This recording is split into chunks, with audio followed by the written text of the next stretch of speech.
Es una historia que abarca casi 4000 años. Una historia sobre el documento más antiguo de la civilización occidental. Con un mensaje que es intemporal y misterioso.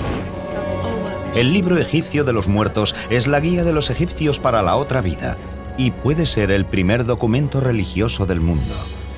Desde el polémico arqueólogo que planea sacarlo de Egipto clandestinamente. No toleraré que nadie se aparte de la ley, ni usted ni sus amigos nativos. Hasta un aterrador viaje al más allá.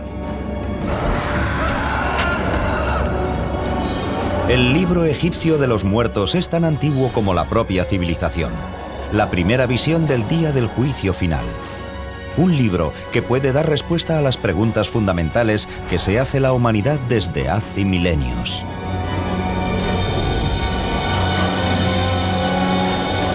El libro egipcio de los muertos. Momias. Son los misteriosos restos de una de las civilizaciones más antiguas de la historia. Nos hablan de enormes periodos de tiempo y de secretos envueltos bajo los antiguos sudarios. Resultan muy familiares y a la vez muy extrañas. Un aterrador recordatorio de nuestra propia mortalidad. Y, sin embargo, una tentadora promesa de inmortalidad. Las momias solo son los restos de un misterio mucho mayor, la punta del iceberg. Los antiguos egipcios creían en una amplia e intrincada vida tras la muerte. Se esperaba que cada cadáver modificado resucitase en otro mundo, y solo existe una guía hacia ese mundo, el libro egipcio de los muertos. Es el nombre dado a unos manuscritos enterrados con los muertos momificados en el antiguo Egipto. El libro de los muertos era una especie de guía para los difuntos y un libro de conjuros para ayudar a los muertos en su viaje por la otra vida y el proceso para alcanzar la inmortalidad. Es un libro de magia, por supuesto. Es una colección de conjuros cuyo objetivo principal es facilitarle la otra vida y la inmortalidad al difunto. Es un libro para los muertos porque nos habla de lo que se encontrarán los muertos en el más allá. Por eso lo llamamos el libro de los muertos. Es muy importante porque es la búsqueda de la inmortalidad.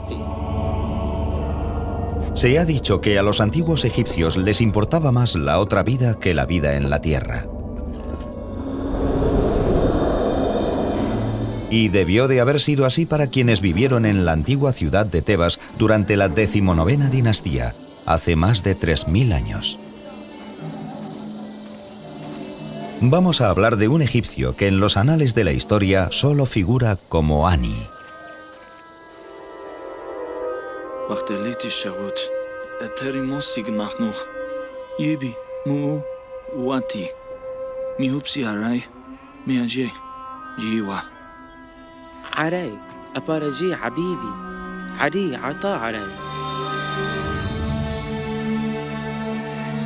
Ani vivió en un periodo álgido de la cultura egipcia conocido como el Reino Nuevo. Desde el año 1600 hasta el 1200 a.C., los faraones, con su genialidad militar, conquistaron tierras desde Nubia hasta Siria. Faraones como Ramsés y Seti construyeron enormes palacios y lujosos templos religiosos. Ani disfruta de uno de los niveles de vida más altos de la historia del antiguo Egipto. Tal vez sea solo en esos periodos de relativa prosperidad cuando una civilización empieza a meditar sobre cuestiones de filosofía, sobre la vida y sobre el más allá.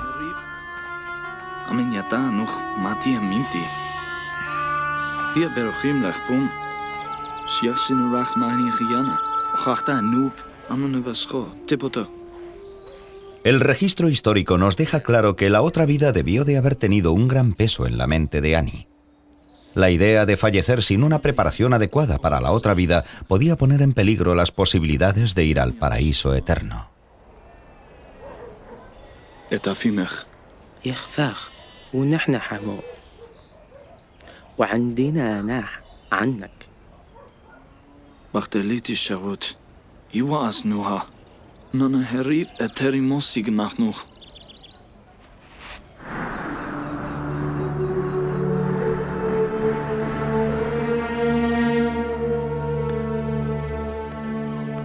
La prueba de la obsesión de Annie con el más allá es esta extraordinaria pieza de arte funerario conocida como el manuscrito de Annie. El manuscrito de Annie es por derecho una de las copias más famosas del Libro de los Muertos debido a la gran calidad del arte. La escritura y en particular las viñetas tan hermosamente pintadas se encuentran entre las más impresionantes. Los arqueólogos han descubierto más de 25.000 copias del libro egipcio de los muertos. Los textos más antiguos datan del año 1500 a.C. y los más recientes del siglo IV de nuestra era. Pero es aquí, en el afamado Museo Británico, en el corazón del Londres del siglo XXI, donde uno puede ver el famoso manuscrito de Annie, el mejor ejemplo de conservación de un libro egipcio de los muertos.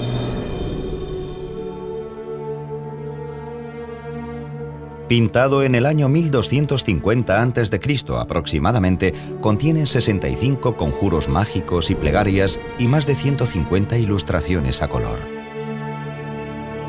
Esta exquisita obra de arte es uno de los manuscritos más largos descubiertos hasta ahora. Desplegado mide casi 24 metros.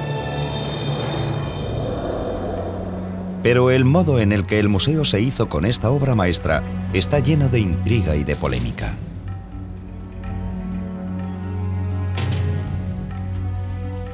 El manuscrito fue traído de Egipto en 1887 por un empleado del museo llamado Ernest Alfred Thompson Wallis Budge.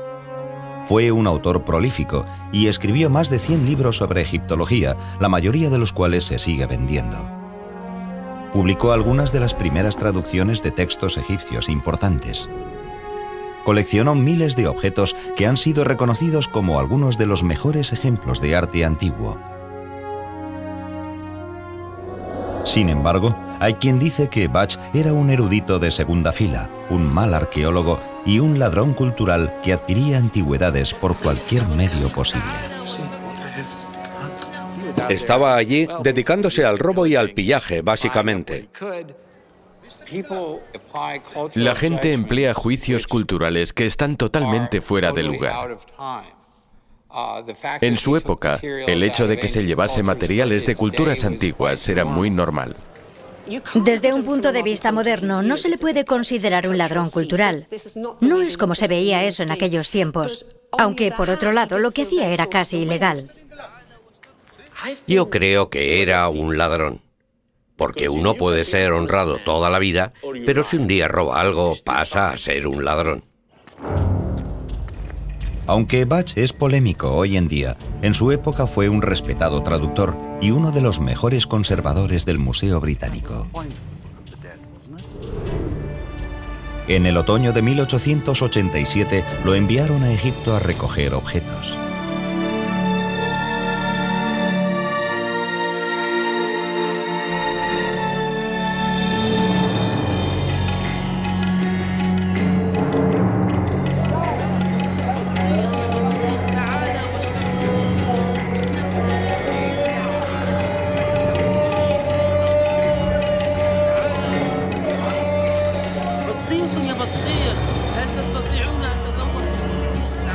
El viaje de Budge a Egipto se hizo en el momento perfecto. Poco después de su llegada, comenzaron a surgir noticias sobre artefactos descubiertos recientemente y que él remarca en su autobiografía. Aún no llevaba muchas horas en el Cairo cuando descubrí que todo el mundo hablaba de los descubrimientos realizados en el Alto Egipto y circulaban las historias más increíbles. Rumores de los hallazgos han llegado a todas las grandes ciudades de Europa y en el Cairo había representantes de varios museos continentales haciendo cada uno todo lo posible por llevarse la parte del león. La primera parada de Budge, el Museo Egipcio, para reunirse con un colega egiptólogo. Le sorprende el mal estado de la colección del museo.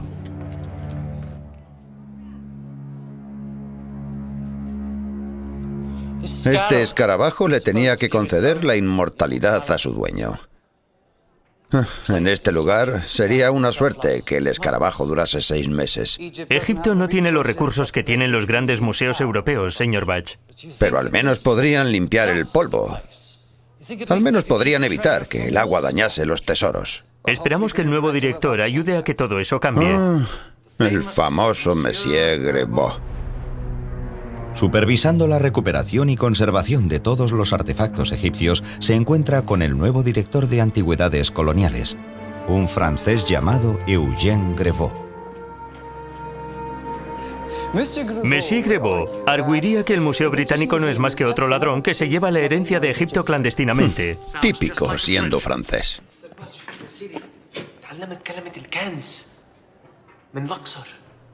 ¿Tesoros en Luxor? A mí eso no me suena a arqueología. Emil, le presento a mi ayudante Ramsey. No pensará hacer algo ilegal, ¿verdad? Por supuesto que no. Comprar antigüedades es un robo. No es un robo. Mientras Egipto trate de este modo sus tesoros, es conservación. Buen día, Emil.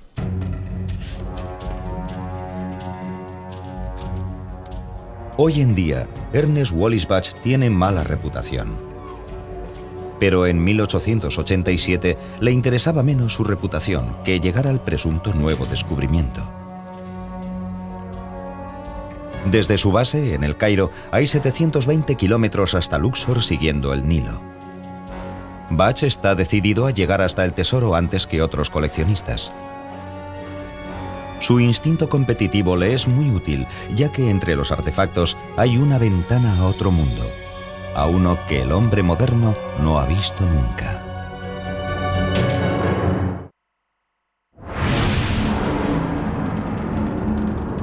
El descubrimiento del manuscrito de Ani es una de las mejores historias de la egiptología. Una aventura en la que hay conspiración, intriga y un polémico héroe. Ernest A. Wallis Bach. En 1887, Bach se encuentra en Egipto para recoger artefactos para el Museo Británico.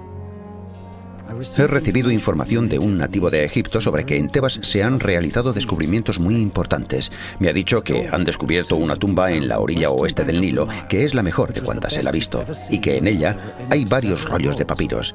Me ha pedido que vaya allí sin falta y tome posesión de todas aquellas cosas antes de que las autoridades las puedan incautar y meter en la cárcel a sus dueños. El final del siglo XIX fue una época muy dinámica de la historia de la egiptología. Por una parte estaba emergiendo la nueva arqueología, pero a la vez existía la antigua tradición del pillaje e incluso de profanación de tumbas por parte de los tratantes de antigüedades. Bach pocas veces extrajo antigüedades de tumbas. Prefería comprárselas a los tratantes. El próspero mercado negro dio lugar a una extraordinaria colección para el Museo Británico, pero también ayudó a destruir algunos de los tesoros arqueológicos de Egipto. El mercado negro era muy malo para la venta de antigüedades. Egipto fue violado. Lo llamamos la violación del Nilo. Violaron al Nilo. Se llevaron el legado del país y ahora está en todas partes.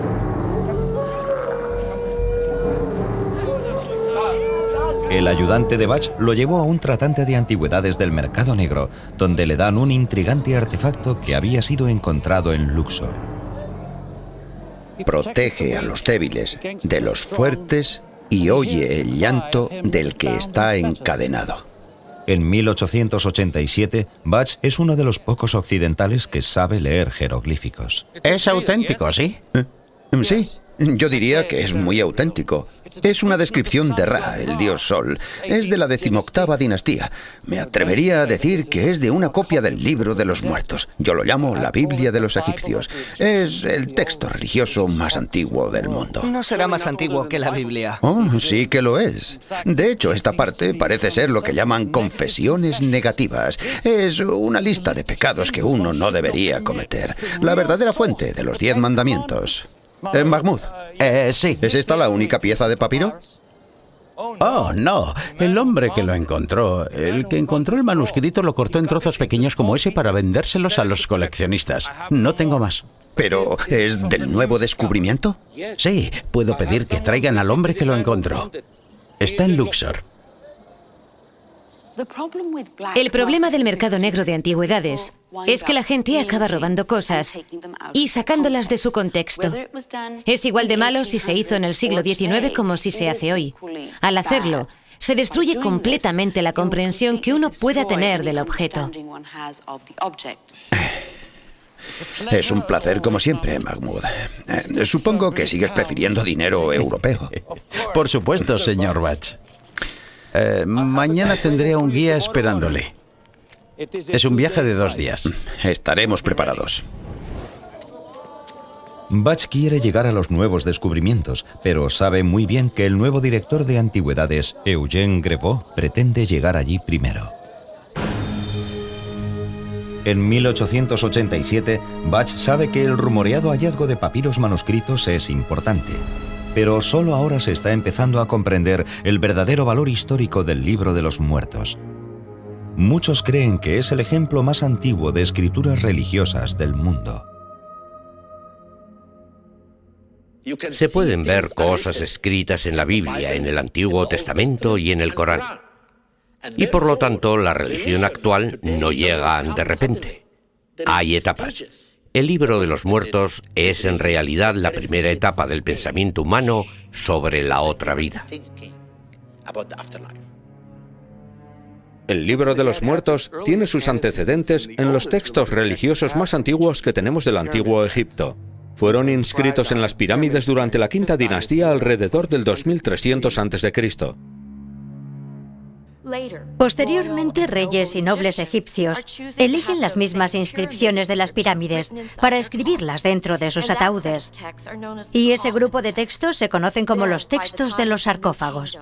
Luego, en la época del Reino Nuevo, que tiene un tremendo resurgir en la producción literaria y artística, encontramos literatura mortuoria que empieza a reunir todos los conjuros de los sarcófagos y a escribirlos en papiros, algo que se puede llevar y enterrar con la momia. En 1250 a.C., durante la vida del escriba Ani, los conjuros del Libro de los Muertos tenían ya más de 1000 años de antigüedad. Sabemos por el registro histórico que Ani era escriba de un templo. Hoy podríamos considerarlo un contable. Sabemos que es un escriba real, encargado de cuadrar las cuentas de todas las ofertas hechas a los dioses. Los templos eran instituciones religiosas, pero también de gran importancia económica. Y él era el encargado de las ofrendas, pero también de los graneros del templo. La posición de Ani como escriba nos dice que formaba parte de un grupo educado dentro de la élite egipcia. Pero está claro que Ani debía de estar muy preocupado por su lugar en la otra vida. La eternidad solo se puede garantizar poseyendo un libro de los muertos. Es probable que el Libro de los Muertos fuese creado en una institución llamada la Casa de la Vida, que era un lugar conectado a los grandes complejos de templos donde se promovía el aprendizaje religioso, se ideaban los rituales, se creaban los mitos, o al menos se elaboraban, y donde se generaban los textos funerarios. Ani se habría reunido con un sacerdote en uno de los templos para preguntarle sobre el Libro de los Muertos. Había 2 formas de conseguir el Libro de los Muertos. Uno era encargándolo especialmente y teniendo que pagar posiblemente un precio alto por un libro de alta calidad diseñado para uno desde un principio. Pero también sabemos que muchos libros de los muertos se hicieron sin indicar a quién pertenecían. El nombre del propietario, que se repite durante todo el Libro de los Muertos, se deja en blanco, de modo que cuando alguien llegaba y decía que quería uno, simplemente escribían el nombre del nuevo dueño y ya estaría preparado para dejarlo en su tumba.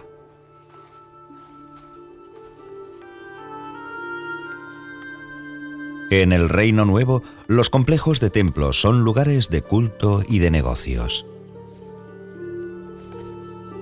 יכין תבנת תנועה. איש. המצחונאית.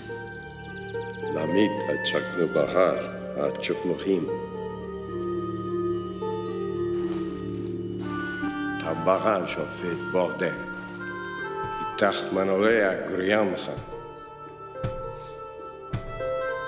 Un pergamino egipcio comienza como un tallo de la planta del papiro que crece en abundancia a lo largo del Nilo. A los tallos se les quita la corteza externa, luego se colocan finas tiras y se golpean hasta convertirlas en láminas.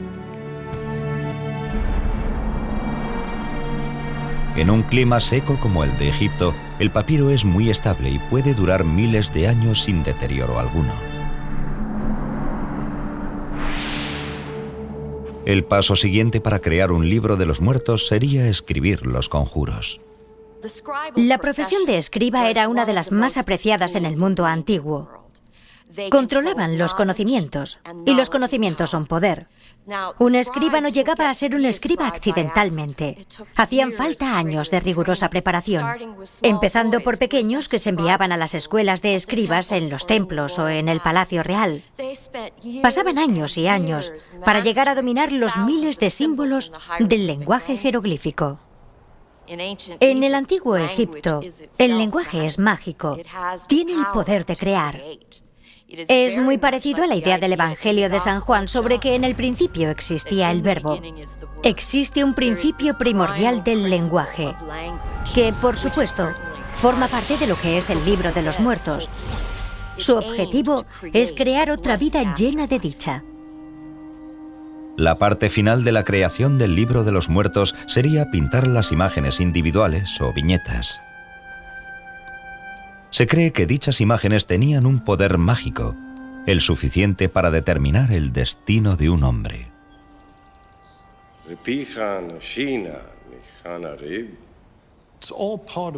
Todo ello es parte del proceso de fabricación.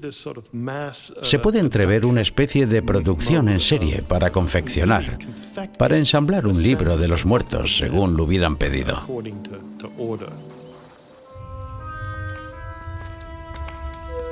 Comprar un libro de los muertos le habría afectado a toda la familia de Annie.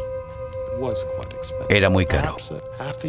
Tal vez el sueldo de medio año para una persona de la posición social de Annie. Los antiguos registros revelan que la esposa de Annie se llamaba Tutu. La pareja debió de haber hablado mucho sobre el libro de los muertos. En el Reino Nuevo, la elección era difícil para una familia: proveer para el presente o para la eternidad.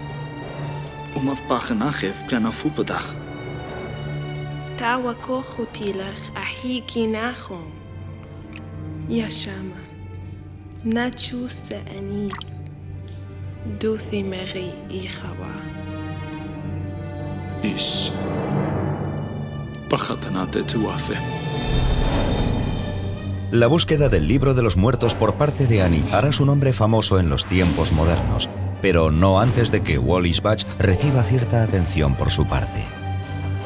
Le aseguro que soy un enemigo muy desagradable.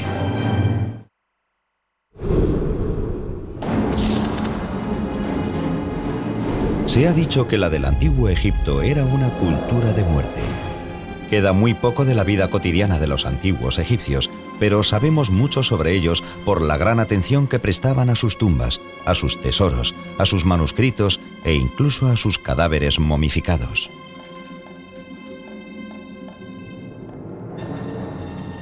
Hoy la religión de los faraones se encuentra con la tecnología del siglo XXI. En un estudio sin precedentes, los egiptólogos utilizan ciencia médica de vanguardia con momias de 3000 años de antigüedad. La tecnología digital permite que los egiptólogos desenvuelvan a sus momias prácticamente sin dañar sus preciados tesoros.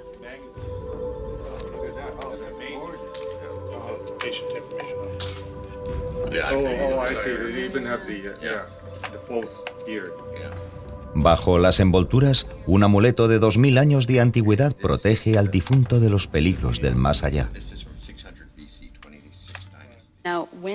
Cuando envolvían el cadáver, también metían amuletos. Amuletos protectores alrededor del cuerpo, tanto por delante como por detrás, para ayudar a que el cuerpo llegara a la otra vida. Y lo bonito es que algunos de dichos amuletos están relacionados con el libro de los muertos. Y están allí para proteger al cadáver de peligros específicos que se van a encontrar durante su recorrido hasta el más allá. Pero ¿por qué se molestaban los antiguos egipcios en conservar a sus muertos? Los antiguos egipcios momificaban a sus muertos porque creían que el alma necesitaba un vehículo más físico para disfrutar de todos los placeres de la otra vida.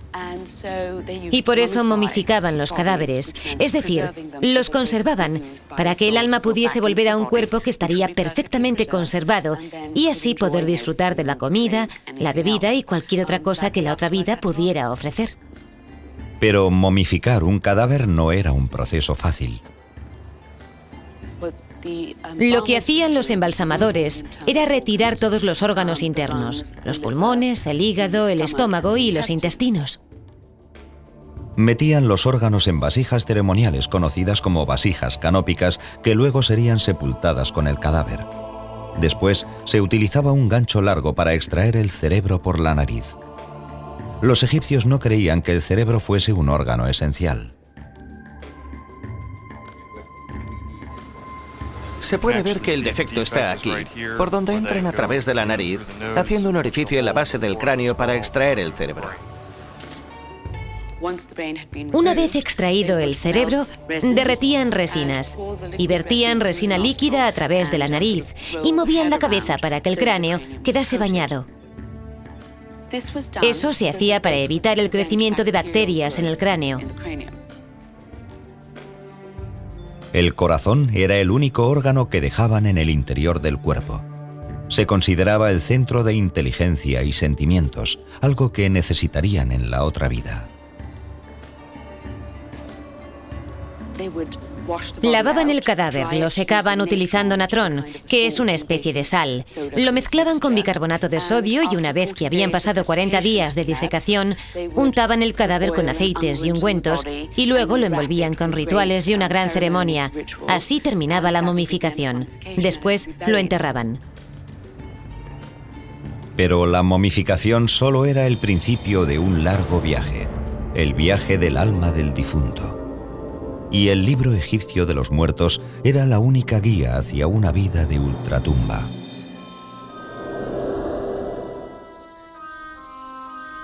En algún momento cercano al año 1250 a.C., un escriba egipcio llamado Ani empezó a preocuparse por el más allá.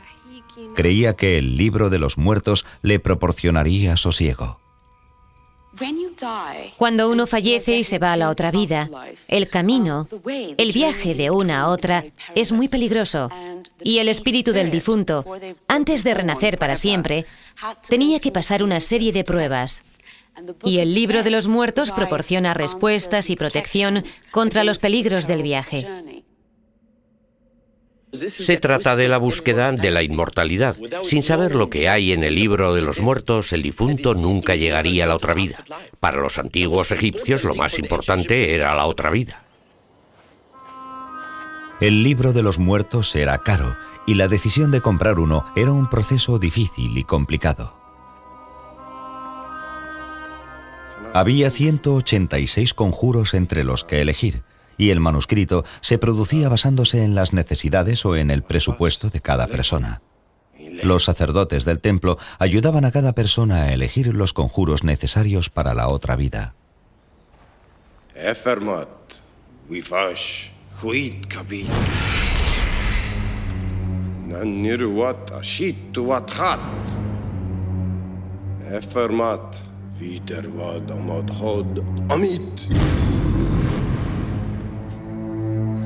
Mad kuheidioso Anyat aminti Fetz hamanan wulit tanuch. A veces me pregunto si los libros de los muertos no empezaron siendo algo extra para ganar dinero. Una vez que has convencido a todos los ricos de que tienen que tener uno, el precio que se le puede poner no tiene límite. Es posible que la creación de un libro de los muertos propio fuese además un símbolo de posición social de la época. El libro de los muertos era demasiado caro para una persona normal. Y eso lo hemos comprobado arqueológicamente al descubrir que solo los miembros de la élite poseen un libro de los muertos. Sin embargo, era muy distinto a los primeros tiempos de la cultura egipcia. En un principio, la momificación y la otra vida entre los dioses estaban reservadas únicamente para el faraón. Pero en la época de Ani, en el siglo XII a.C., las clases medias e incluso los pobres esperaban tener otra vida tras la muerte y estaban dispuestos a pagar por ella. Demuestra la democratización del más allá, ya que en un principio esos textos estaban reservados para el rey, y luego, cuando llegamos al Reino Medio, están disponibles para la alta nobleza.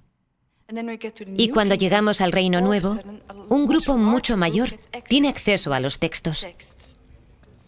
Pero en el Reino Nuevo, el libro de los muertos se escribía para todos. Se ha encontrado en tumbas privadas, se ha encontrado en tumbas de nobles, se ha encontrado en las tumbas de los artesanos.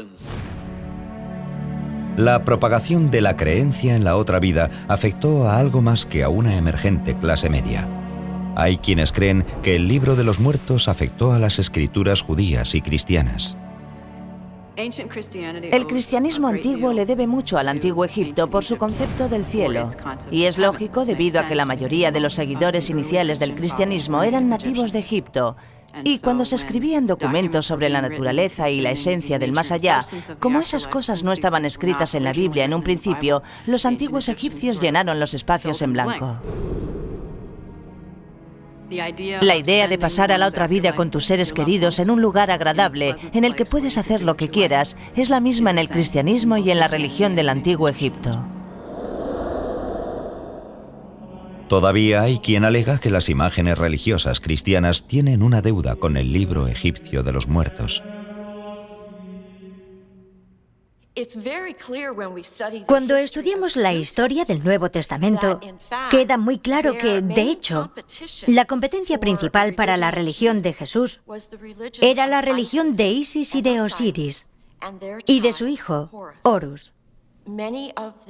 Muchas de las primeras representaciones de la Virgen María, sentada con el niño Jesús en su regazo, están basadas en estatuas de Isis, en las que Isis sostiene al faraón, su hijo simbólico ahora. Una de las primeras personas en darse cuenta de la relación entre el libro de los muertos y la Biblia fue el mismísimo Wallis Budge. Lo cierto es que los egipcios creían en un dios, Osiris, que había vivido en la tierra, había sufrido una muerte cruel y había resucitado de entre los muertos. No hay duda de que ciertas opiniones e ideas religiosas de algunas sectas cristianas pueden proceder de los egipcios directamente. Es interesante ver cómo las creencias éticas y religiosas de los pueblos, sin importar su procedencia ni en qué siglo fueran escritas, todas tienen muchas cosas en común.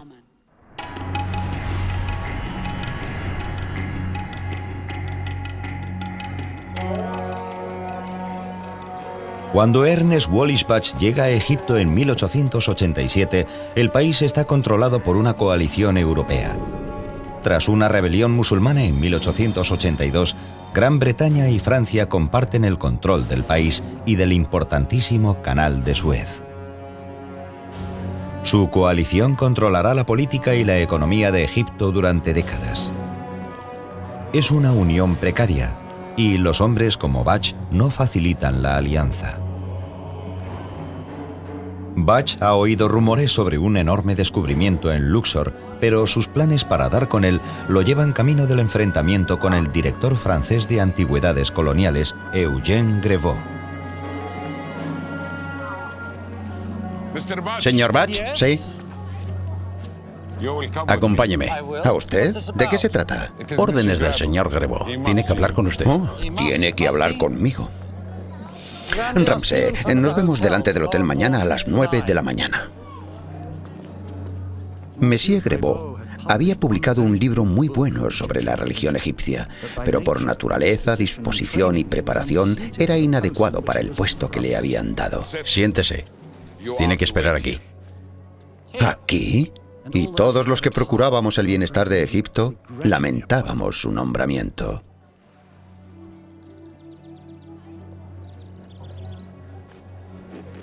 Disculpe el subterfugio, señor Bach. Me pareció impropio que vieran en público al director del Museo Egipcio con un hombre de su reputación.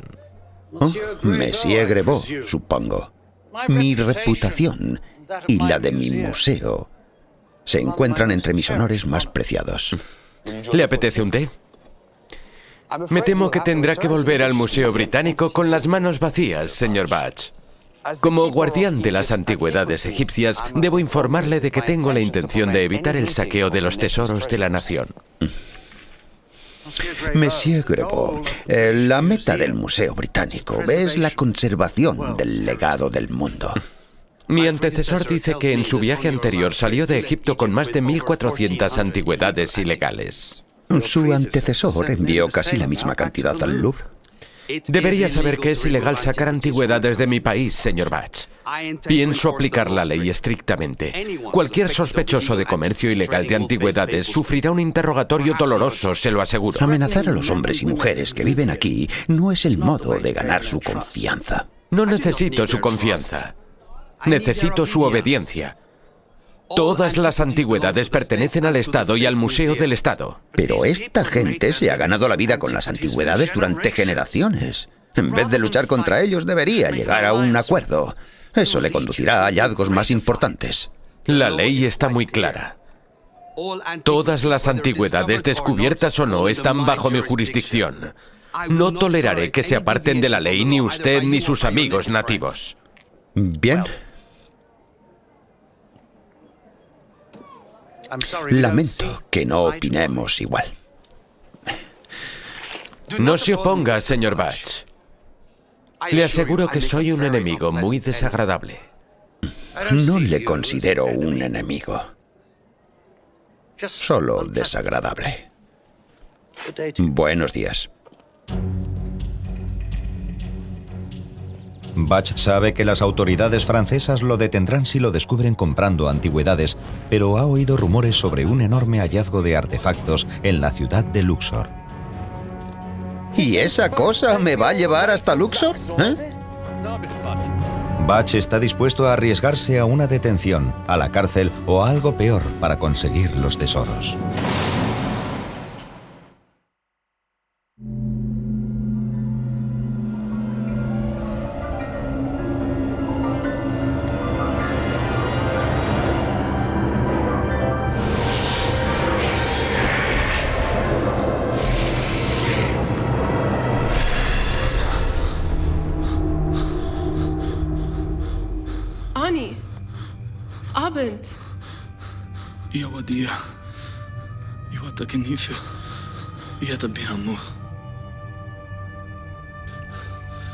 Si un egipcio se quiere asegurar la vida eterna, solo tiene una solución: el libro de los muertos.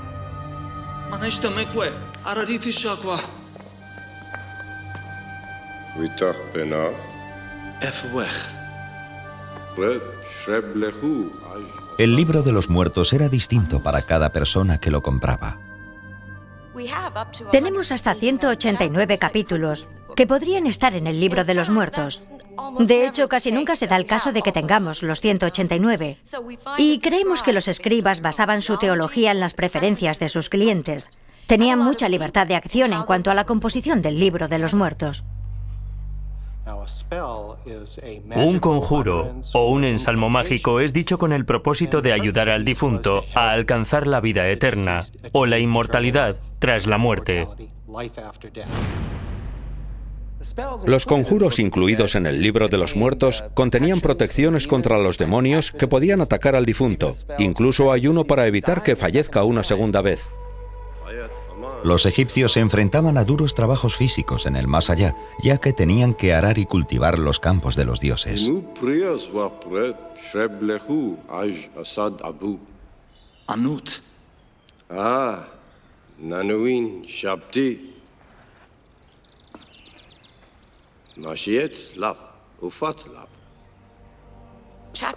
El capítulo 6 permite que el difunto, cuando le pidan que haga cualquier trabajo manual, dé vida a unos pequeños clones de sí mismo o de sí misma.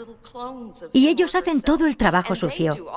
Por lo que todos tenían que llevar consigo el capítulo 6. De lo contrario, se encontrarían en el más allá sin sirvientes. Los egipcios incluso robaban algunos de los conjuros, algunos anotados de un modo excelente. ¿Cómo podía informar sobre eso una persona muerta? No lo sé.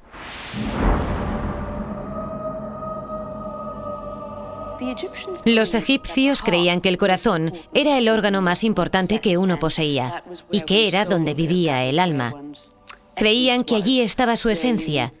Creían que todo procedía de allí. Y por eso dejaban el corazón en el cuerpo, ya que creían que era necesario como parte del proceso para llegar a la otra vida. Un órgano tan importante necesitaba protección extra, y esa protección llegaba en la forma del escarabajo del corazón. El escarabajo del corazón es una representación de un escarabajo. El motivo por el que es un escarabajo es que en Egipto el escarabajo simbolizaba el sol naciente, un escarabajo alado elevándose sobre el horizonte, por lo que el escarabajo del corazón estaba asociado a la idea del sol naciente. El sol naciente era el símbolo de la resurrección de los egipcios muertos. El escarabajo llevaba inscrito en su embés uno de los conjuros del libro de los muertos, que básicamente explica por qué uno no mintió, no robó, no engañó y era de buen corazón. Así estaba justificado. El escarabajo del corazón era un poco como un informe para el difunto. Les preocupaba mucho que el corazón pudiera revelar ciertas cosas que habían hecho mientras estaban vivos y que podrían dañar sus posibilidades de llegar a la otra vida.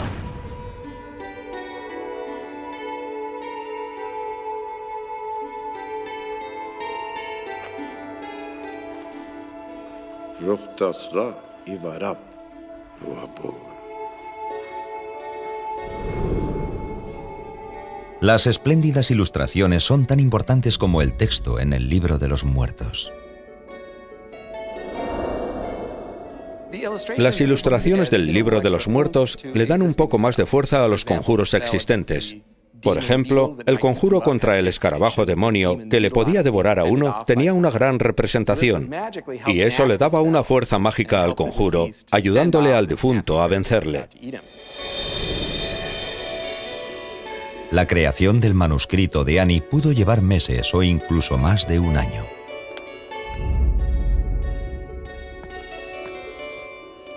Para un antiguo egipcio, el tiempo y el esfuerzo merecían la pena, ya que tenía que durar toda la eternidad.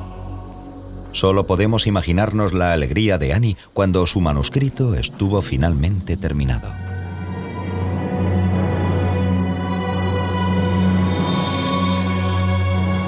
Hay muchos manuscritos del antiguo Egipto, pero hay muy pocos que tengan la elaboración y el esplendor artístico del manuscrito de Ani. Nadie entiende eso mejor que James Wasserman, artista gráfico y productor de libros. Cuando vi este manuscrito me quedé sin aliento. Era algo increíble. El color, la riqueza, el misterio de las imágenes. El poder que había en él era fenomenal, evidentemente, y al mismo tiempo estaba estudiando los textos para descubrir qué demonios era aquel libro. Wasserman creó un libro del manuscrito de Ani en el que no solo se expone el pergamino de 24 metros, sino que lo combina con su traducción al inglés. Uno puede leer el libro de los muertos de Ani tal como él mismo lo habría visto.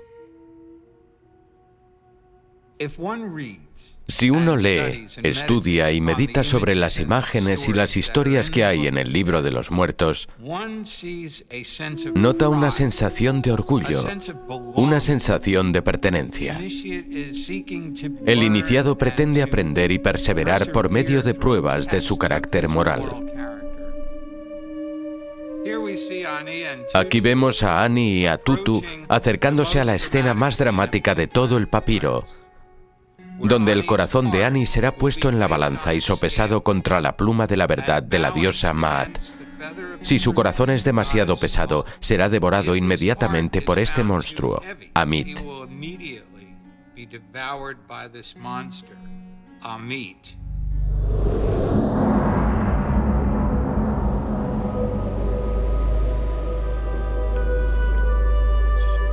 Para los antiguos egipcios, la muerte es el primer paso hacia la salvación.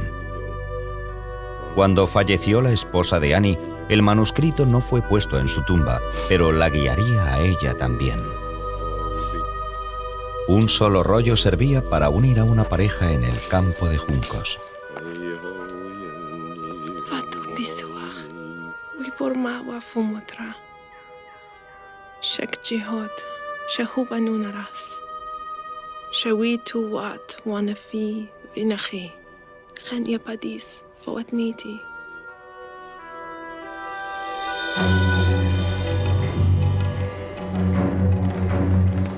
Tres 3000 años después de la muerte de Ani, Ea Wallis Budge tiene una misión. Le han hablado de un rumoreado tesoro en Luxor, el nombre moderno de la antigua ciudad de Tebas. Budge quiere ser el primero en llegar. Gracias, caballeros. Habrá una recompensa mayor cuando regrese. Gracias. Pero la búsqueda de Budge va a ser interrumpida. Señor Budge. ¿Usted de nuevo? ¿De qué se trata esta vez? Queda detenido.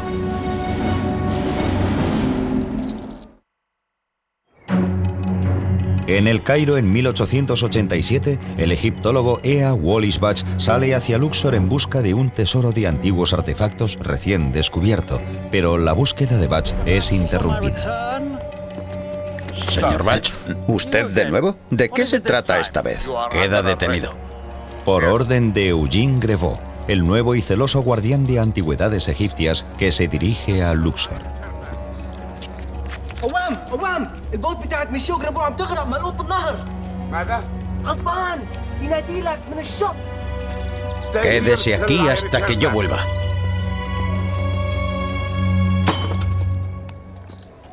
Ramsay había descubierto que Monsieur Grevaux partía hacia Luxor aquella misma mañana y le dijo al capitán de su barcaza que si encallaba, Budge le daría 70 euros.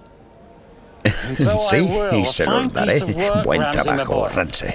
Budge ya era conocido por sus engaños y los eruditos aún hoy siguen debatiendo sus cuestionables métodos de recolección.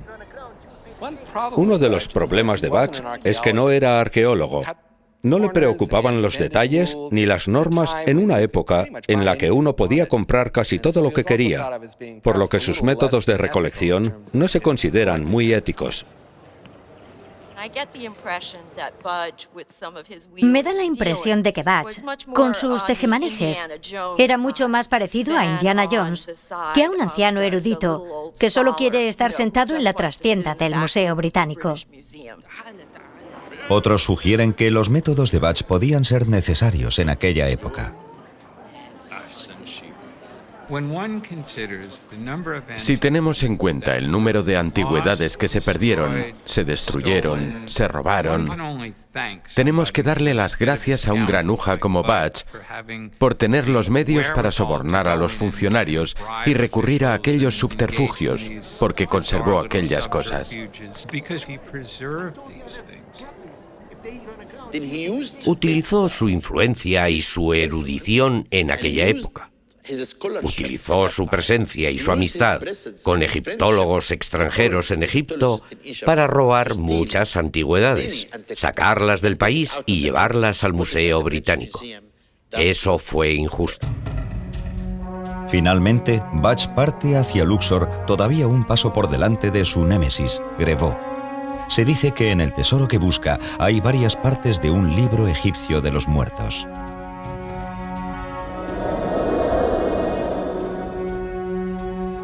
Cuando llegué a Luxor, descubrí que los tratantes habían cogido muchos objetos valiosos de las tumbas del occidente de Tebas. No. Busco antigüedades. ¿Antigüedad? Los tratantes trataban con desdén el derecho del gobierno a todas las antigüedades de Egipto. Las antigüedades abundaban.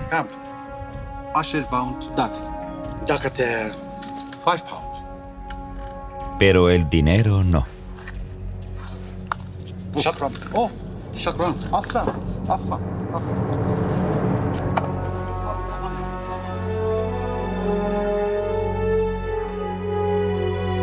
Bach solo se podía imaginar el aspecto de aquellas ruinas en tiempos de los faraones.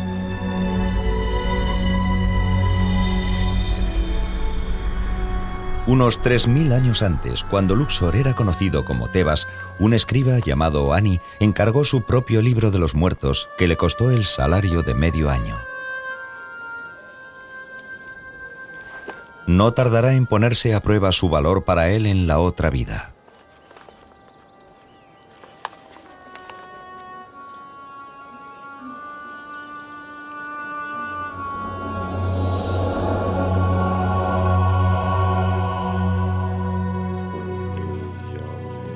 No podemos saber cómo falleció Ani, pero sabemos bastante sobre cómo fue enterrado. Como escriba real, Ani formaba parte de la élite. Su enterramiento habría sido elaborado y caro.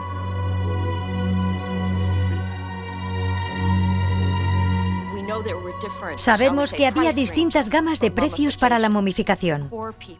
Los pobres elegían una forma de momificación acorde con sus bajas rentas. Una persona pobre sería llevada por su familia para enterrarla en la arena, delante de la tumba o la pirámide de otro, con la esperanza de que el pobre pudiera seguir sus pasos. Era como un reguero. Si uno llegaba a un funeral de gama alta, su momificación podía tardar hasta 272 días y tenía los mejores ataúdes y sarcófagos. Tras la momificación, el difunto era colocado en un trineo con forma de barco arrastrado por bueyes y era llevado a su tumba, en uno de los grandes cementerios que salpicaban la orilla oeste del Nilo.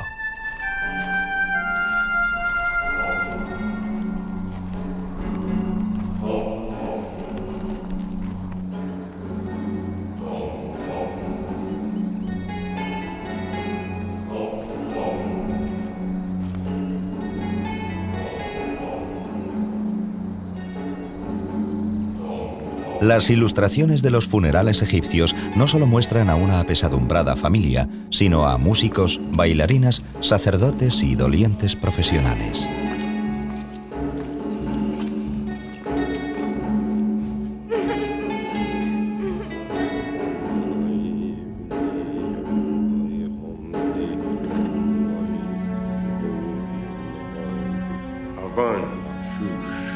El rito funerario final de una momia era la colocación del libro de los muertos.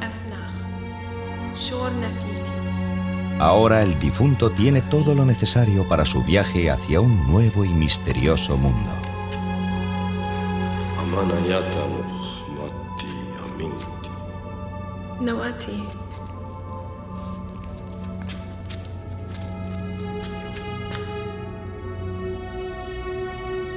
بشف عثور ونشويتي شات عن بخيس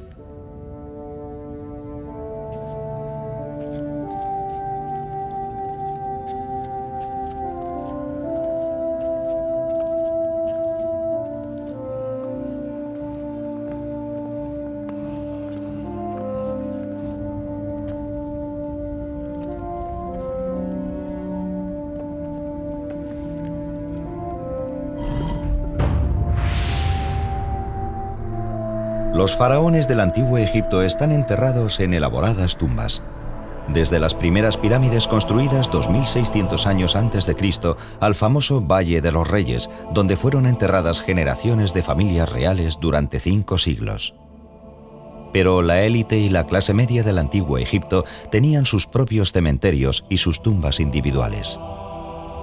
Y esas tumbas, con su gran cantidad de joyas y antigüedades, son desde hace siglos el objetivo de los ladrones de tumbas. En la época en la que Ernest Wallis Bach llega a Luxor, el saqueo de tumbas es una antigua profesión transmitida de padres a hijos durante generaciones. Muchos nativos comerciaban abiertamente con antigüedades. Detestaban a los funcionarios del servicio de antigüedades porque estaban convencidos de que su meta era conseguir antigüedades, no para conservarlas en el Museo del Cairo, sino para venderlas ellos. Estaban dispuestos a tratar con cualquiera que no estuviera al servicio del gobierno egipcio. Se lo vendo porque ya le había comprado antes a mi familia. Pero no debe traer aquí al francés. ¿Entendido? Tranquilo, no lo traeré. Eso se lo puedo prometer, Hassan. Budge nunca decía dónde encontraba las cosas exactamente, y se debe a que comerciaba con tratantes de antigüedades que le decían dónde las podían haber encontrado.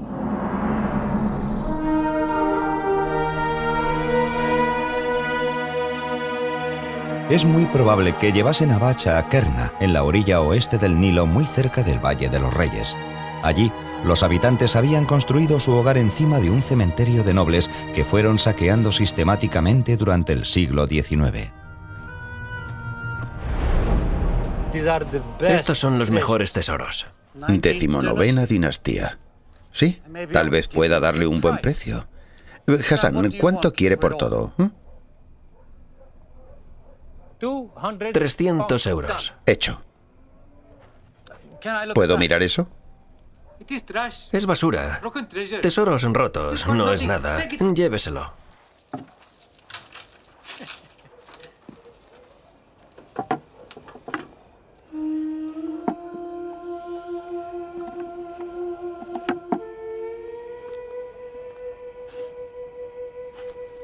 ¡Oh, Dios mío! El sello está intacto. Caballeros, creo que estamos viendo un documento que no ha sido tocado desde hace 30 siglos. Oh. Aquí dice, salve, Ra, creador de los dioses. Ramsey, lo que estamos viendo es un libro egipcio de los muertos intacto, inmaculado, hecho para Ani,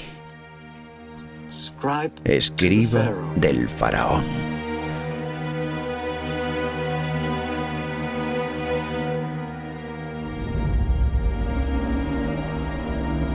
Para un egiptólogo como Budge, un manuscrito es un objeto fascinante, pero para un antiguo egipcio como Ani, el rollo es la llave para la vida en el más allá.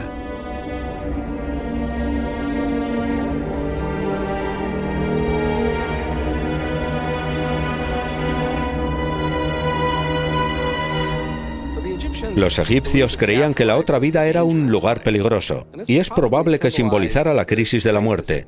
Para los egipcios que amaban la vida, la muerte era un desgarrón en el tejido de la sociedad. Para los antiguos egipcios, la muerte es solo el principio de un viaje plagado de peligros.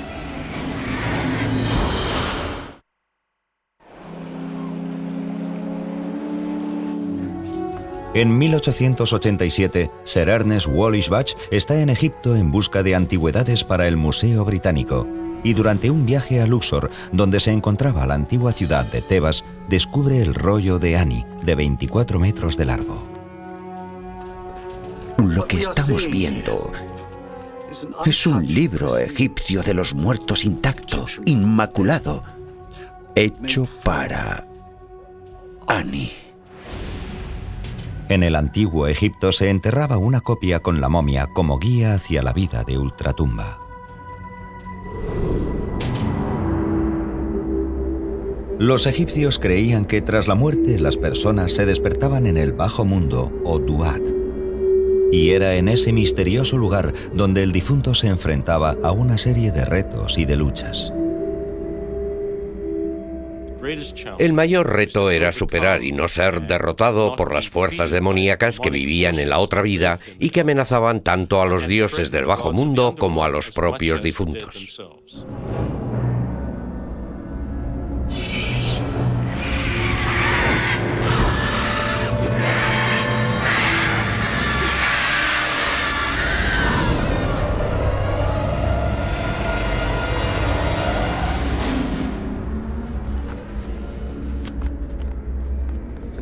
Para los egipcios, la muerte era una crisis, pero eran muy optimistas y creían que se podía superar, pero no sin una serie de pruebas y penalidades.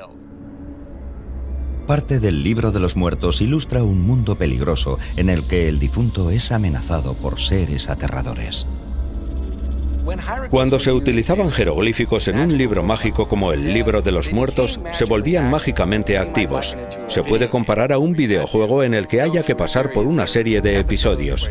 Hay que luchar contra los enemigos o superar obstáculos. De hecho, dañaban jeroglíficos que tenían un aspecto amenazador porque se podían escapar de su control. Por ejemplo, uno de los jeroglíficos más comunes tiene forma de víbora cornuda, una de las serpientes más mortíferas del mundo. Se utiliza en muchos conjuros y textos, y la rompían en dos para que la víbora no pudiese saltar de la pared y atacar al dueño. Pero si el jeroglífico no estaba dañado, podía cobrar vida y atacar. Para Annie, su protección está en los conjuros del Libro de los Muertos.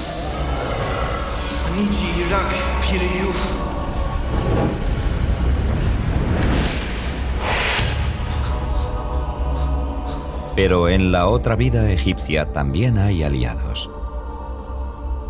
Basándonos en textos como el Libro de los Muertos, creemos que los difuntos eran recibidos inmediatamente por el dios Anubis, que también era conocido como abridor de caminos y guía para los muertos a través de la otra vida.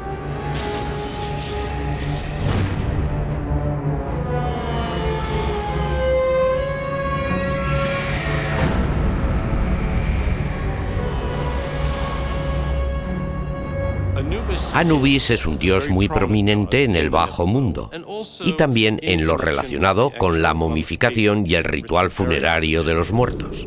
Siempre aparece con la cabeza de un canino y se identifica con el chacal y con los demás caninos que existían en Egipto y que solían vivir en los bordes de los valles donde estaban los cementerios. Por lo que siempre existió esa íntima relación entre los perros salvajes y el mundo de los muertos. Anubis es guardián y guía de los difuntos. Su misión consiste en asegurarse de que llegan a salvo al juicio y de que llegan a todos los sitios a los que precisan ir. Uno de los capítulos más importantes del Libro de los Muertos es un misterioso ritual llamado la apertura de la boca.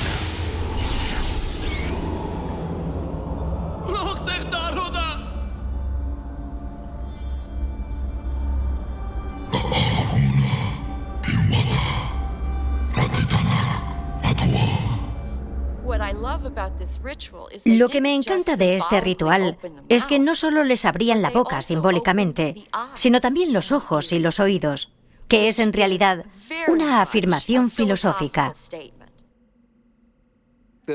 La ceremonia de la apertura de la boca era un despertar espiritual del cuerpo. Una vez que la persona había muerto, sus sentidos se cerraban, y eso permitía que el cuerpo se convirtiera en un recipiente para el alma del difunto, para que pudiera ver, saborear las ofrendas y oler el incienso. Podían escuchar las plegarias que rezaban, así como utilizar el Libro de los Muertos para que les ayudase en su viaje a través de la otra vida.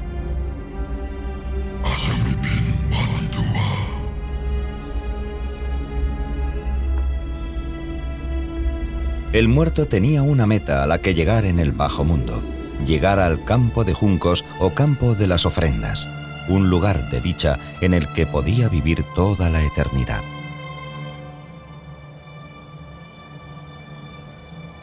Pero llegar al campo de las ofrendas es un viaje largo y difícil, plagado de amenazas.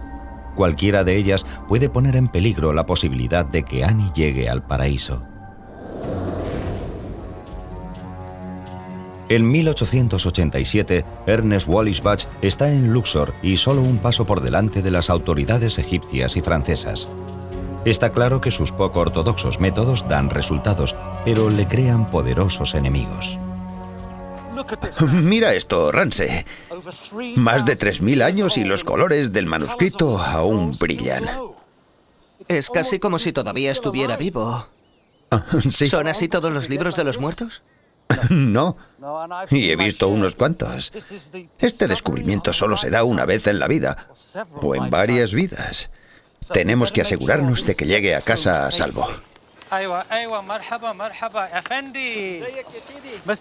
Señor Budge, ¿quiere tomar un café con mi familia y conmigo? Bach está casi preparado para irse cuando le interrumpen unos invitados muy inoportunos.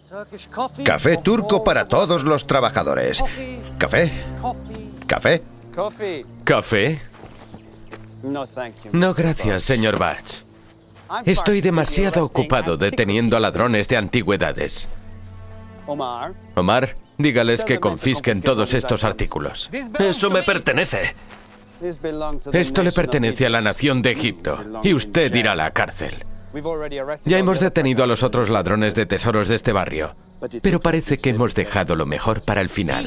Oiga, Cremó, estos hombres son empleados del gobierno británico. Guarde silencio, señor Bach.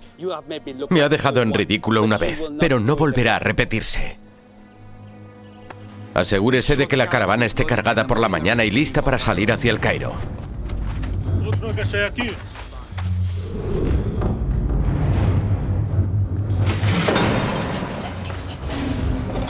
Con el manuscrito en manos de las autoridades, Bach sabe que se puede perder para el mundo de manera definitiva.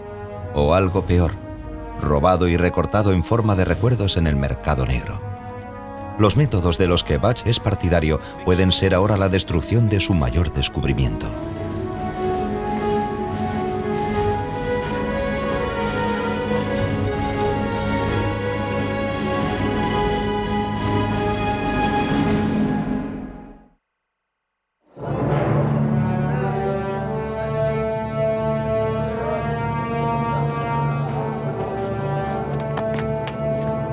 En 1887, Ernest Wallis Bach descubre el magnífico manuscrito de Annie, que solo sirvió para que las autoridades se lo confisquen y lo metan a él en la cárcel.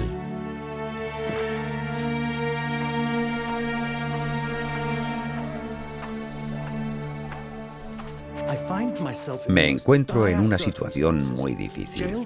Encarcelado en Luxor, acusado por los franceses, irónicamente, de ser un ladrón de tumbas.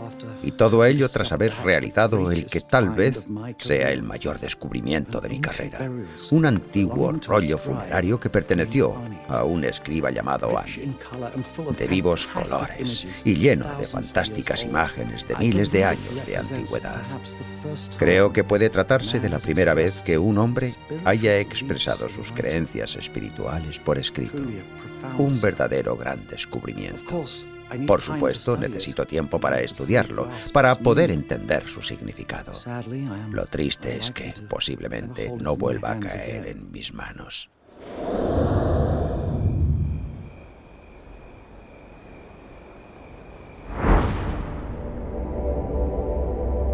Para Annie, su libro de los muertos es ahora un mapa de carreteras hacia la sala del juicio, donde los dioses determinarán si merece vivir eternamente en el campo de juncos. Pero llegar allí puede ser peligroso. Los conjuros incluidos en el libro de los muertos contenían protección contra los demonios que podían atacar a los difuntos.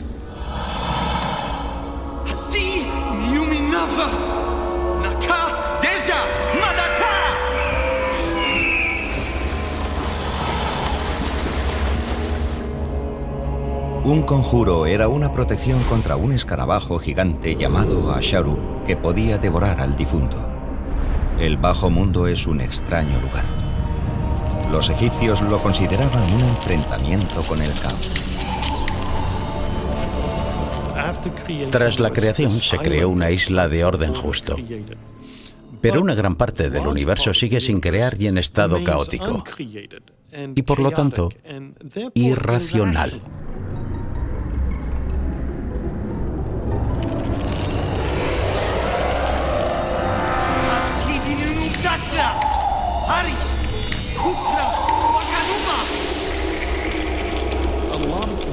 Una buena parte del libro de los muertos trata sobre ese tipo de magia irracional, de luchar contra fuerzas irracionales con medios irracionales.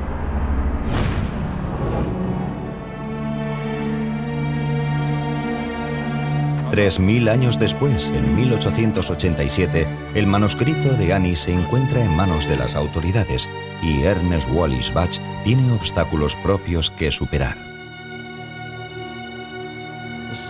La sensación de impotencia es abrumadora sabiendo que cada momento que paso sentado en esta maldita celda, el manuscrito de Annie se aleja más de mí.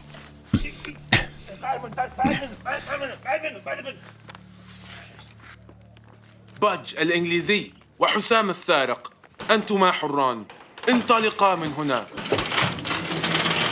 انطلقا راح ما راح ليش؟ How did you get us out of here?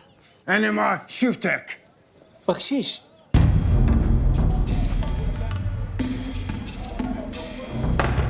La experiencia le ha enseñado a Butch que es posible que el manuscrito no esté a salvo, ni siquiera de los propios guardias. Saben que el manuscrito vale más si lo dividen en 20 trozos más pequeños. Greboni se dará cuenta de que falta algo hasta que se hayan vendido todos los trozos. Oh, señor, esto es peor de lo que me imaginaba. Una vez que salga del almacén, nunca volverá a estar entero.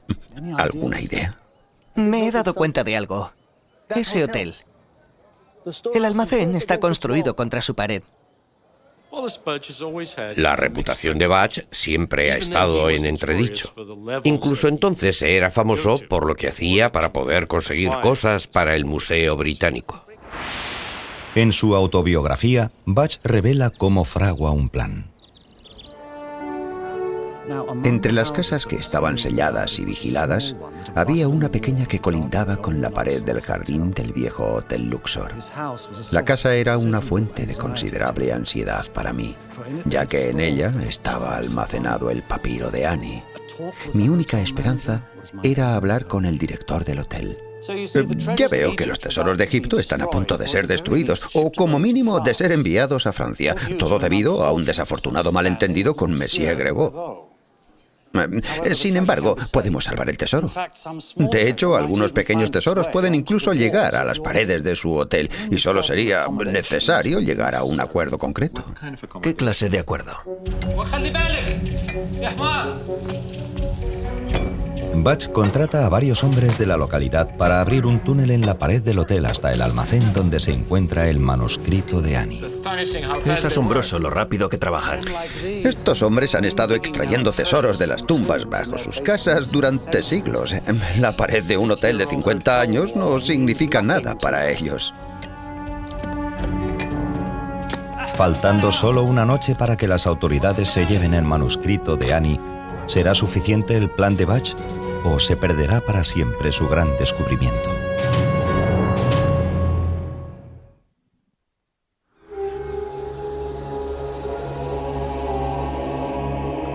En el antiguo Egipto, la vida no se termina con la muerte.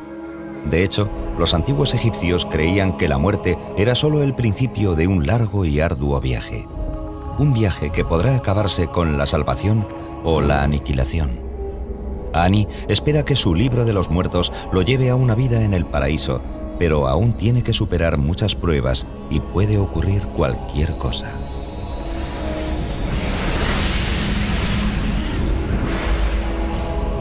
Si el alma errante sigue las indicaciones del manuscrito, con el tiempo consigue llegar a un reto final en la sala del juicio. Aquí se debe encarar a 42 dioses ante 42 pruebas distintas. Delante de cada dios debe negar haber cometido un pecado concreto. Es uno de los mayores retos de la otra vida.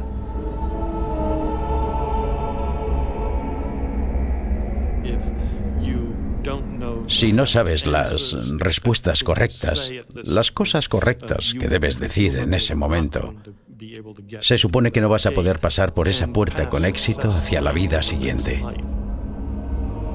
Los 42 mandamientos que Annie debe negar haber incumplido se conocen como la confesión negativa. Es una letanía de cosas que el difunto no hizo. Por lo que dice, no he asesinado a nadie, no he robado nada, no tuve una aventura con la mujer de otro, no hice esto, ni aquello, ni lo otro. Es muy informativa y reveladora sobre las cosas que probablemente hicieron muchos egipcios. Pero lo probable es que solo gracias a los conjuros del libro de los muertos logren superar las confesiones negativas. No se debe confundir esto con la noción de confesión y arrepentimiento. Se trata realmente de un ensalmo mágico para borrar todo lo que uno pudiera haber hecho en la tierra. Un dato interesante es que la mayoría de los 10 mandamientos se puede encontrar en las confesiones negativas. ¿Podrían haberse copiado los 10 mandamientos escritos varios siglos después del libro de los muertos, de la confesión negativa?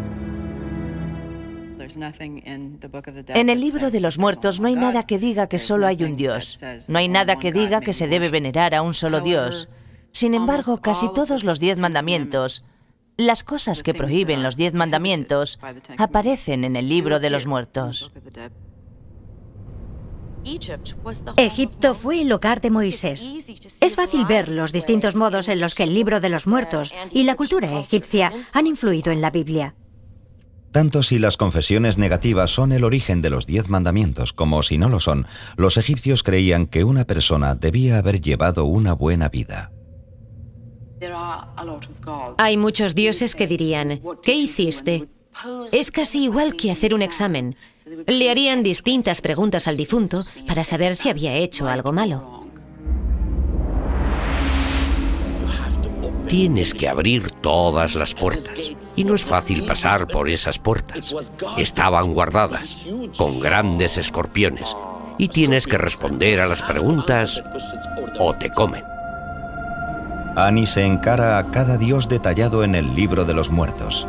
Dioses con nombres aterradores como engullidor de espíritus y quebrantahuesos. Awasif, Pira, Miana, Anish Anata.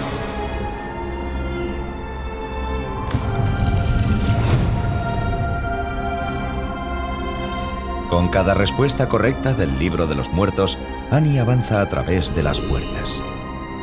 Solo después de la puerta final se encontrará el alma de Ani con el dios Horus, el hijo de Isis y Osiris de cabeza de halcón, que acompañará a Ani a su examen final en la sala del juicio.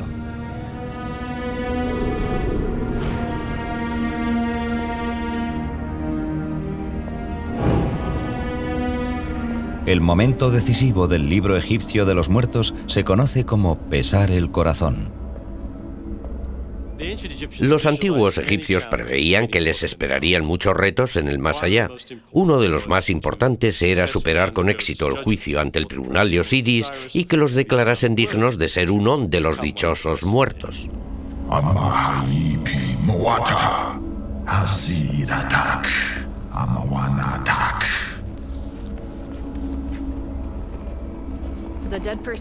El corazón de la persona muerta es el símbolo de su inteligencia, de sus emociones e incluso de su mente. En el corazón es donde estaba tu esencia y donde estaban tus buenas y tus malas acciones. El difunto debe entregar a Horus su amuleto en forma de escarabajo para que lo sopesen contra una sola pluma de la diosa Maat. Maat era una diosa que es básicamente la personificación de la verdad, la justicia, el orden y el equilibrio.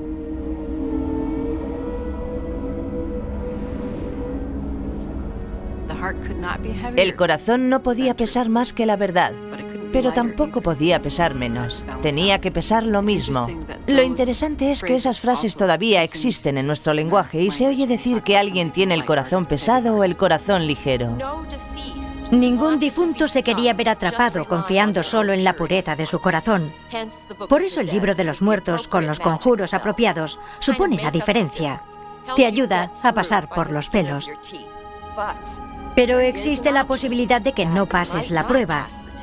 Y si no utilizas bien los conjuros del libro de los muertos, serás arrojado al monstruo Amit, el devorador de almas, el devorador de muertos. La misión de aquel ser monstruoso, una combinación de cocodrilo, león, hipopótamo y otros animales feroces, era devorar instantáneamente a cualquier persona muerta declarada culpable en la sala del juicio. Si Amit te come el corazón, dejas de existir. Para los antiguos egipcios eso era lo más aterrador. No era un castigo, era no poder existir en absoluto. El escarabajo de piedra que representa el corazón del difunto tiene que pasar ahora la prueba final. Una prueba de eternidad u olvido.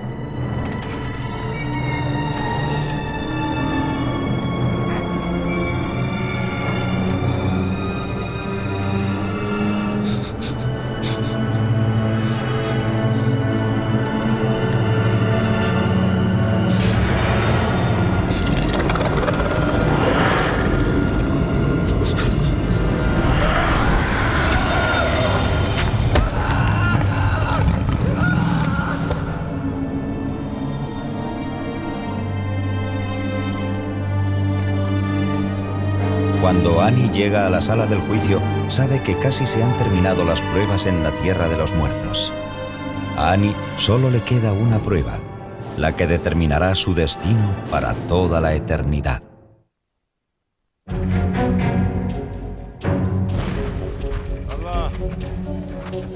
Tras haberle confiscado el manuscrito de Annie las autoridades egipcias, Ernest Bach intenta ahora recuperarlo. La casa donde estaban almacenadas las antigüedades colindaba con la pared del Hotel Luxor. El resultado fue que varios obreros empezaron a cavar bajo la pared para abrirse paso a través de los blandos ladrillos de la casa.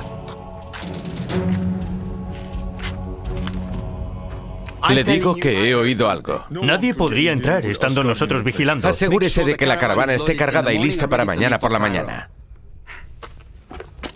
Y no quiero retrasos.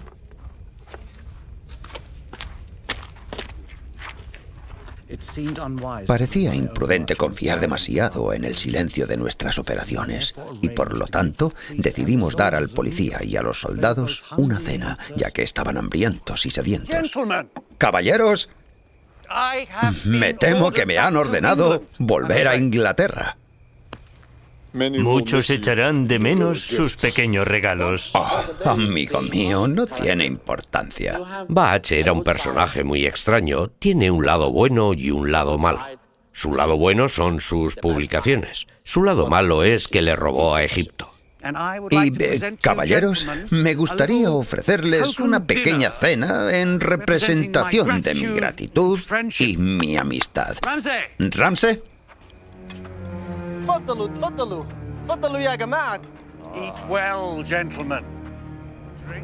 Bach sabe que si lo sorprenden será el fin de su carrera y pasará muchos años en una prisión egipcia. Pero cree que vale la pena arriesgarse para recuperar tan inestimable obra maestra.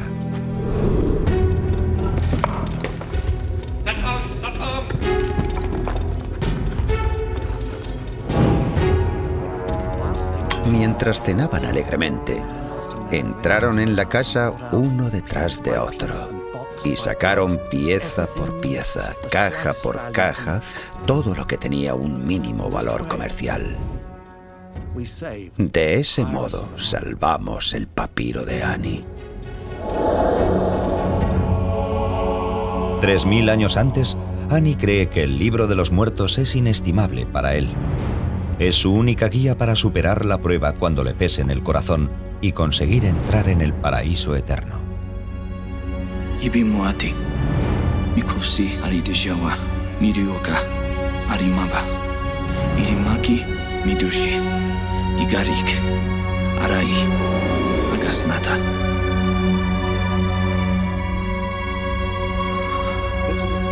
Era un conjuro que le decía al corazón literalmente que no le delatase.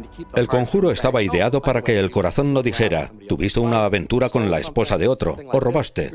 Estaba ideado para que dijera, has sido muy bueno, sin problemas. Algunas personas han sugerido que el escarabajo corazón podía ser una manera de abrirse camino por medio del engaño, pero yo creo que representa mucho más. El concepto que una persona necesita para tener calma emocional y estar preparada para lo que pueda ocurrir. Necesita controlar sus emociones, porque para los egipcios el corazón era la sede de sus emociones.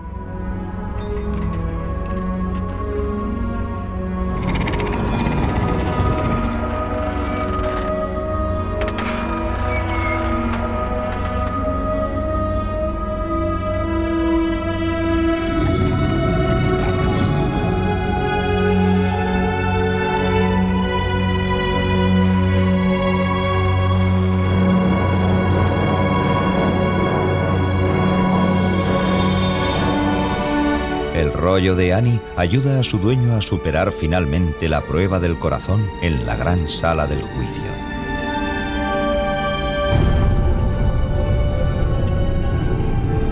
Su viaje ha terminado, su experiencia ha finalizado y ahora puede entrar en el paraíso, en el dichoso campo de juncos. En 1887, Ernest Wallis Bach está a punto de llegar al final de su peligroso viaje. ¡Guarda! ¡Abre esa puerta! ¡Venga, vamos! Apártese. Vaya a comprobar la caravana.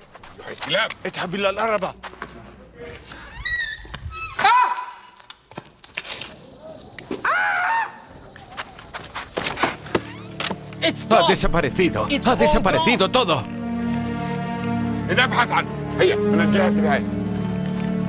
Al amanecer, Bach y sus tesoros se encuentran ya en una barcaza que se dirige a El Cairo y finalmente a Londres. En diciembre de 1887, Sir Ernest Wallis Bach ha regresado ya al Museo Británico. Con él está el papiro completo de Annie. Por primera vez, quienes visiten el museo podrán ver todo el libro de los muertos. Aunque lo que le haría Bach es tan polémico como él mismo. Cuando llegó al Museo Británico, lo cortó en secciones con las que podía trabajar. Ordenó que lo pegaran sobre tableros de madera para que pudiera ser traducido. Desde un punto de vista tecnológico, uno casi podría perdonárselo. Pero por otra parte, destruyó la integridad del papiro para siempre. Bach pasa el resto de su vida en el Museo Británico como conservador de antigüedades egipcias. La mayor parte de sus 14 libros todavía se publican, aunque incluso estos causan polémica. Escribió muchos libros populares, pero rápidamente y sin mucho cuidado, y de hecho, sus traducciones ya estaban desfasadas cuando fueron publicadas en la década de 1890. Bach tiene una reputación mixta entre los egiptólogos. Produjo mucho, pero su erudición no siempre fue considerada sólida. Y su ética de colección dejaba mucho que desear, desde luego. Yo hoy en día todavía leo sus libros. Sus libros son muy importantes. Creo que lo único malo de Bach fue que robó antigüedades. De no ser por la gran cantidad de material que publicó, aunque tuviese defectos, no existiría el interés por la egiptología y las culturas antiguas que existe hoy.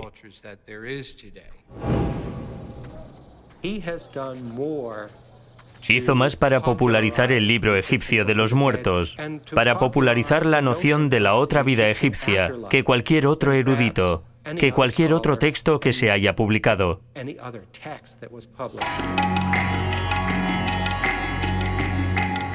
Tanto si Bach fue un erudito, un aventurero o incluso un ladrón, está claro que el manuscrito de Annie es su mayor aportación al mundo de la egiptología. Jamás realizó un hallazgo mayor y nadie ha descubierto otros rollos tan artísticos ni tan completos como el libro de los muertos de Annie. Me pregunto qué pensaría de todo este joven de la imagen. No lo sé. Supongo que no le importaría. Annie deseaba la inmortalidad y con el rollo en el museo, el nombre de Annie será leído y recordado por millones de personas. Creo que tiene razón. Y esté donde esté, espero que Annie nos dé su bendición.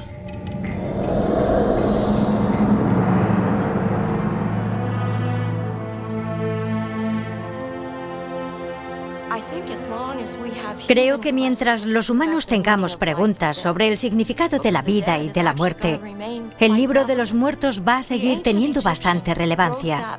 Los antiguos egipcios escribieron ese libro no porque ansiaran la muerte, sino porque adoraban la vida y querían que continuase. El libro de los muertos imagina que el lugar de mayor dicha en el que podemos estar es aquí, en la tierra.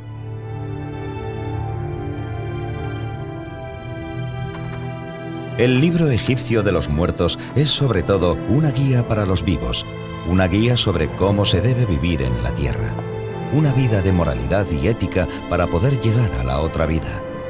Pero los misterios de los antiguos egipcios perduran. Son los misterios que se encuentran en el corazón del libro egipcio de los muertos.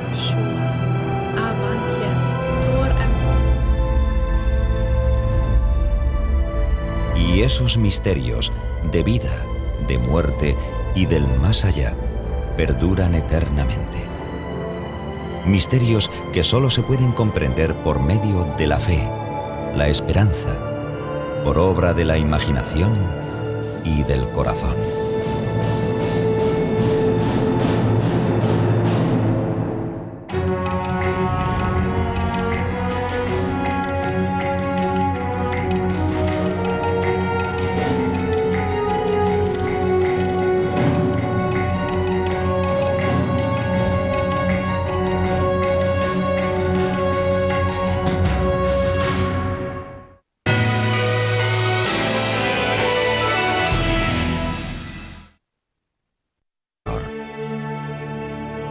Esta exquisita obra de arte es uno de los manuscritos más largos descubiertos hasta ahora. Desplegado mide casi 24 metros. Pero el modo en el que el museo se hizo con esta obra maestra está lleno de intriga y de polémica.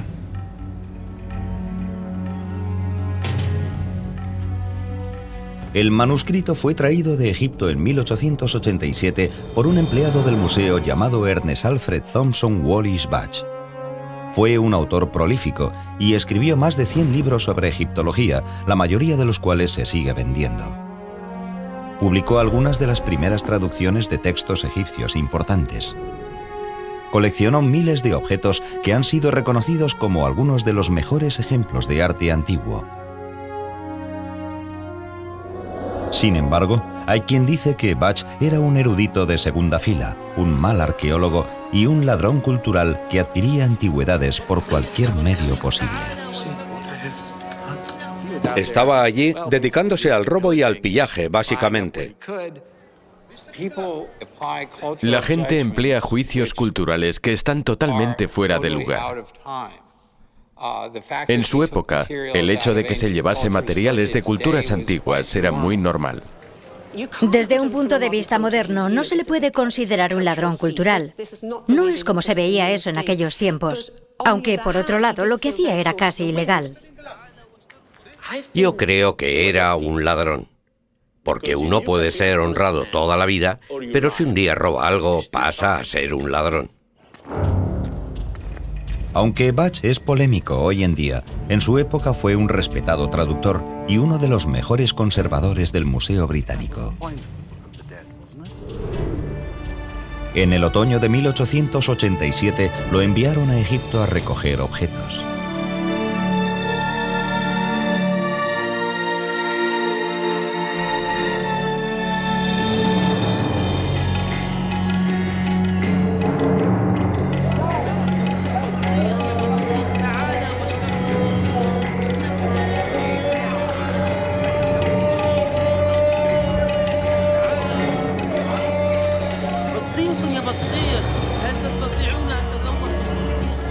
El viaje de Budge a Egipto se hizo en el momento perfecto. Poco después de su llegada, comenzaron a surgir noticias sobre artefactos descubiertos recientemente y que él remarca en su autobiografía. Aún no llevaba muchas horas en el Cairo cuando descubrí que todo el mundo hablaba de los descubrimientos realizados en el Alto Egipto y circulaban las historias más increíbles. Rumores de los hallazgos han llegado a todas las grandes ciudades de Europa y en el Cairo había representantes de varios museos continentales haciendo cada uno todo lo posible por llevarse la parte del león. La primera parada de Budge, el Museo Egipcio, para reunirse con un colega egiptólogo. Le sorprende el mal estado de la colección del museo.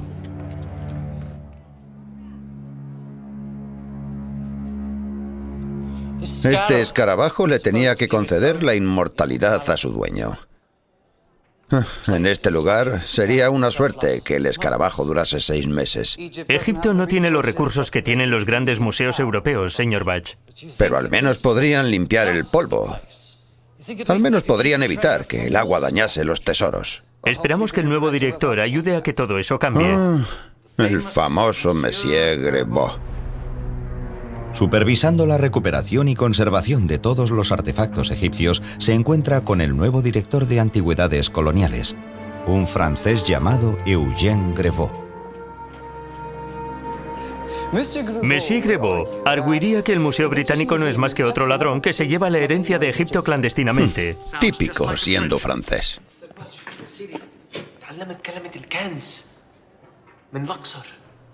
¿Tesoros en Luxor? A mí eso no me suena a arqueología. Emil, le presento a mi ayudante Ramsey. No pensará hacer algo ilegal, ¿verdad? Por supuesto que no. Comprar antigüedades es un robo. No es un robo. Mientras Egipto trate de este modo sus tesoros, es conservación. Buen día, Emil.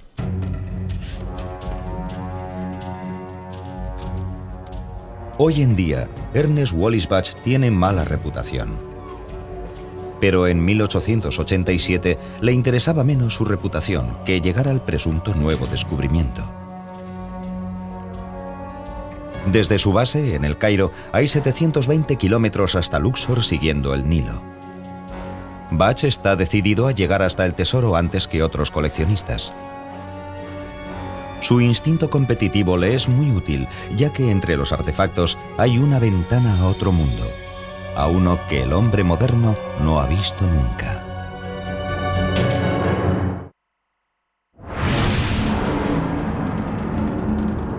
El descubrimiento del manuscrito de Ani es una de las mejores historias de la egiptología. Una aventura en la que hay conspiración, intriga y un polémico héroe. Ernest A. Wallis Budge. En 1887, Budge se encuentra en Egipto para recoger artefactos para el Museo Británico. He recibido información de un nativo de Egipto sobre que en Tebas se han realizado descubrimientos muy importantes. Me ha dicho que han descubierto una tumba en la orilla oeste del Nilo, que es la mejor de cuantas él ha visto, y que en ella hay varios rollos de papiros. Me ha pedido que vaya allí sin falta y tome posesión de todas aquellas cosas antes de que las autoridades las puedan incautar y meter en la cárcel a sus dueños. El final del siglo XIX fue una época muy dinámica de la... Vamos a hablar de un egipcio que en los anales de la historia solo figura como Ani.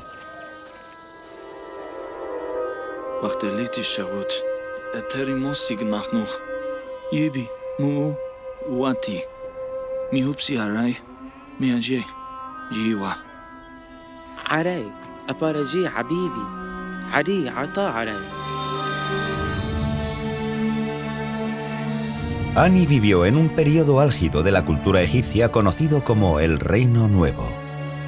Desde el año 1600 hasta el 1200 a.C., los faraones, con su genialidad militar, conquistaron tierras desde Nubia hasta Siria. Faraones como Ramsés y Seti construyeron enormes palacios y lujosos templos religiosos. Ani disfruta de uno de los niveles de vida más altos de la historia del antiguo Egipto. Tal vez sea solo en esos periodos de relativa prosperidad cuando una civilización empieza a meditar sobre cuestiones de filosofía, sobre la vida y sobre el más allá.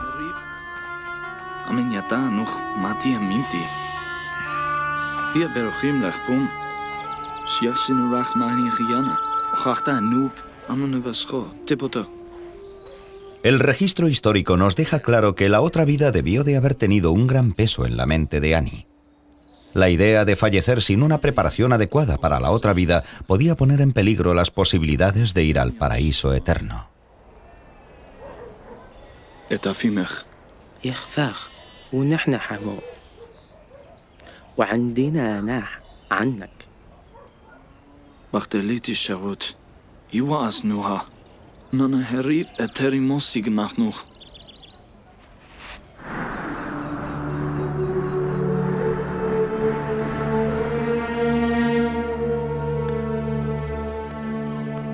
La prueba de la obsesión de Ani con el más allá es esta extraordinaria pieza de arte funerario conocida como el manuscrito de Ani.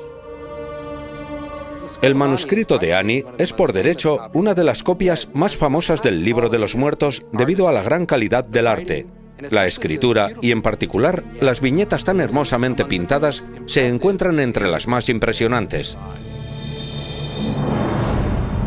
Los arqueólogos han descubierto más de 25.000 copias del libro egipcio de los muertos. Los textos más antiguos datan del año 1500 a.C. y los más recientes del siglo IV de nuestra era. Pero es aquí, en el afamado Museo Británico, en el corazón del Londres del siglo XXI, donde uno puede ver el famoso manuscrito de Ani, el mejor ejemplo de conservación de un libro egipcio de los muertos. Pintado en el año 1250 a.C.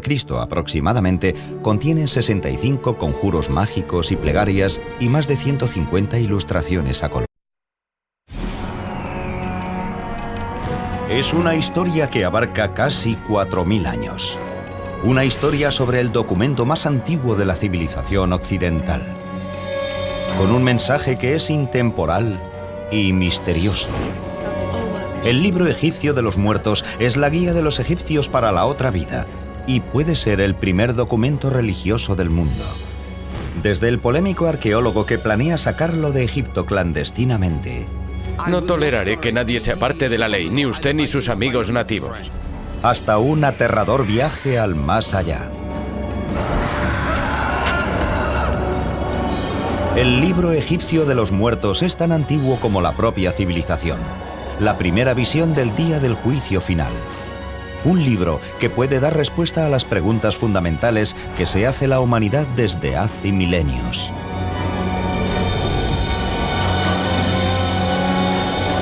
El libro egipcio de los muertos. Momias. Son los misteriosos restos de una de las civilizaciones más antiguas de la historia. Nos hablan de enormes periodos de tiempo y de secretos envueltos bajo los antiguos sudarios. Resultan muy familiares y a la vez muy extrañas. Un aterrador recordatorio de nuestra propia mortalidad. Y, sin embargo, una tentadora promesa de inmortalidad. Las momias solo son los restos de un misterio mucho mayor, la punta del iceberg. Los antiguos egipcios creían en una amplia e intrincada vida tras la muerte. Se esperaba que cada cadáver modificado resucitase en otro mundo, y solo existe una guía hacia ese mundo, el libro egipcio de los muertos. Es el nombre dado a unos manuscritos enterrados con los muertos momificados en el antiguo Egipto. El libro de los muertos era una especie de guía para los difuntos y un libro de conjuros para ayudar a los muertos en su viaje por la otra vida y el proceso para alcanzar la inmortalidad. Es un libro de magia, por supuesto. Es una colección de conjuros cuyo objetivo principal es facilitarle la otra vida y la inmortalidad al difunto. Es un libro para los muertos porque nos habla de lo que se encontrarán los muertos en el más allá. Por eso lo llamamos el libro de los muertos. Es muy importante porque es la búsqueda de la inmortalidad. Se ha dicho que a los antiguos egipcios les importaba más la otra vida que la vida en la tierra. Y debió de haber sido así para quienes vivieron en la antigua ciudad de Tebas durante la 19ª dinastía, hace más de 3000 años. Historia de la egiptología. Por una parte estaba emergiendo la nueva arqueología, pero a la vez existía la antigua tradición del pillaje e incluso de profanación de tumbas por parte de los tratantes de antigüedades. Bach pocas veces extrajo antigüedades de tumbas. Prefería comprárselas a los tratantes. El próspero mercado negro dio lugar a una extraordinaria colección para el Museo Británico, pero también ayudó a destruir algunos de los tesoros arqueológicos de Egipto. El mercado negro era muy malo para la venta de antigüedades. Egipto fue violado. Lo llamamos la violación del Nilo. Violaron al Nilo. Se llevaron el legado del país y ahora está en todas partes.